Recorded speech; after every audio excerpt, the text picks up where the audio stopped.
பசியோடு யார் வந்தாலும் உடனே ஒருவேளை சோறு கிடைக்கும்னு நம்பி வர இடம் உங்கள் ஆஃபீஸ் தான்.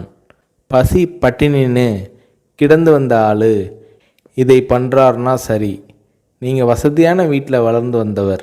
இந்த பழக்கம் எப்படி உங்களுக்கு வந்தது என்று விஜயகாந்த் அவர்களிடம் ஒரு முறை கேட்டபோது அதற்கு விஜயகாந்த் அவர்கள், அதுக்கு காரணம் எங்கள் ரைஸ் மில். மதுரை மில்லில் நான் இருந்தப்போ வேலையாட்களை கவனிப்பேன். ஒரு தூக்கு சட்டியில் சோறு இருக்கும். மதியம் பாதியை சாப்பிட்டு விட்டு மறுபடியும் வேலைக்கு போயிடுவாங்க. 3-3:30 மணிக்கு மிச்சம் மீதியை சாப்பிடுவாங்க. எனக்கு வர சாப்பாட்டு பாத்திரங்களை கழுவுவதற்கு போட்டியே இருக்கும். காரணம், அதில் பாதி சாப்பாடு மிச்சம் இருக்கும். உலகத்தில் பெரிய கொடுமை பசி கொடுமைதான். வயிறு காஞ்சி வந்து நின்றவனுக்கு என்ன சொன்னாலும் ஏறாது.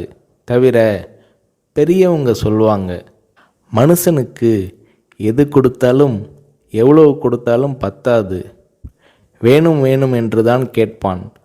அவன் போதும்னு சொல்கிற ஒரே விஷயம் சோறு மட்டும்தான்னு சொல்லுவாங்க. அது என் மனசில் பதிஞ்ச விஷயம்.